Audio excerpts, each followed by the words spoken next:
خود غرض لوگ سائے کی طرح ہوتے ہیں جو روشنی میں تو نظر آتے ہیں مگر اندھیرے میں غائب ہو جاتے ہیں۔ جسے دیکھو اسے اپنے سے بہتر سمجھو، اگرچہ تو اطاعت گزار ہو، وہ گناہگار ہو سکتا ہے کہ یہ تمہاری آخری اطاعت ہو اور اس کا آخری گناہ۔ ہر شخص کی قیمت وہ ہنر ہے جو اس شخص میں ہے۔ کامیاب انسان وہ ہے جو ان اینٹوں سے ایک مضبوط بنیاد تیار کرتا ہے جو لوگ اس پر اچا لیتے ہیں۔ خوبصورت عمل انسان کی شخصیت کو بدل دیتا ہے اور خوبصورت اخلاق انسان کی زندگی۔ گفتگو میں اعتماد ذہانت سے زیادہ کردار ادا کرتا ہے۔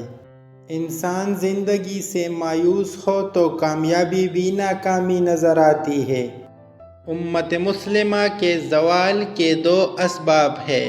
نمبر 1 قرآن پاک سے دوری، نمبر 2 آپس کے اختلافات۔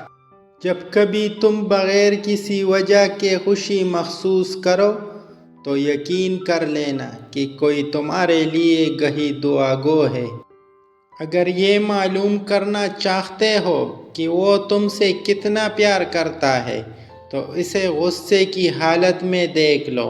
2 طرح سے چیزیں دیکھنے سے چھوٹی نظر آتی ہے، نمبر 1 دور سے، نمبر 2 غرور سے۔